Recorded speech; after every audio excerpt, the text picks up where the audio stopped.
Well, I think that's really interesting that you mentioned Smokeball because, I'm Seth and I talk all the time about Clio, and we don't really have much point of reference to anything else.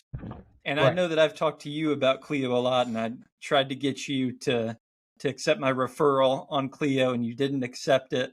And so we've got some tension in the room that we can discuss here on the podcast. Why did you choose Smokeball over Clio? So I chose Smokeball originally because I wanted to get something going quickly. I heard it was good. And I got on. And I got.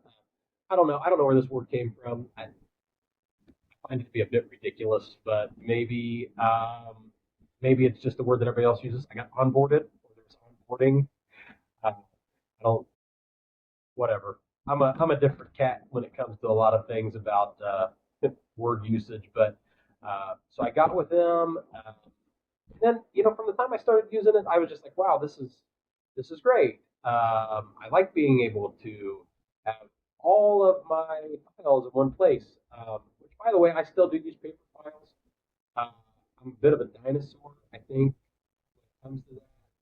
I like the redundancy, paper files and and technology. But again, Smokeball. Why did I go with that initially? I didn't go with it because it was the cheapest. I went with it because I thought it was integrated with Microsoft products better than anything else on the market that I saw. And being easy is really important. So, for example, if I want to fire off an email, I get into the person's matter, and I click on a little email button, and it pops up Outlook right away. I don't have to do anything. And I send the email. And then from that point on, anything that's a part of that email chain is automatically saved in the smoke. If I get an email from somebody on a client in Outlook, on the bottom of Outlook is a blank line.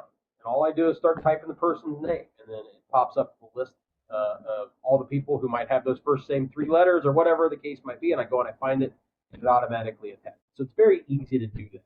There are a number of forms that are already built in, and I'm sure a lot of practice management softwares have caught up and have offer the same thing because we become creatures of habit, right? Like when you were in school, even though there wasn't assigned seats, you went to the same seat every day, and that's kind of how smoke balls become for me.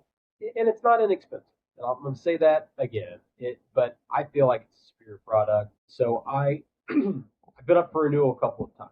Every time the renewal comes up, there's a dance, like your cable company, right? And it's like, well, I might switch. Satellite dish looks real good. Maybe unless we can work something. So I've done that dance, a few times. Each time I've looked at other products, such as Clio. There's another one out there called.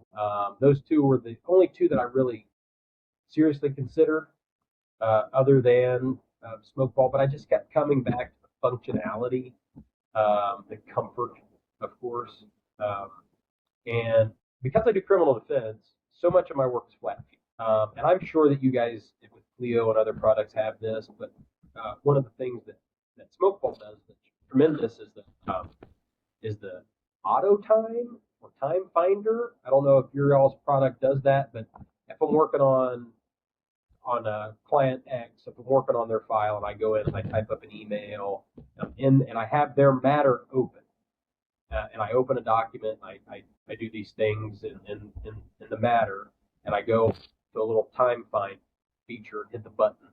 It'll say, you did this, and it'll list all the things that I did. I say, oh yeah, and then I just say, yep, add those to my bill. Um, I'm sure that these other products have that, but I don't know because I've never really used them. But I find that to be a great feature. But again, the Outlook and Word integrations, um, those are so phenomenal with Smokeball. And I've got to say, that saves me an incredible amount of time. I know that there are, with the other products, I remember the sales pitch. Well, you just open it and you save it to your computer and then you import it um, into the practice management software, whatever that might be. But here I don't have to do that. It's all automatic through. And then I don't know a lot about it,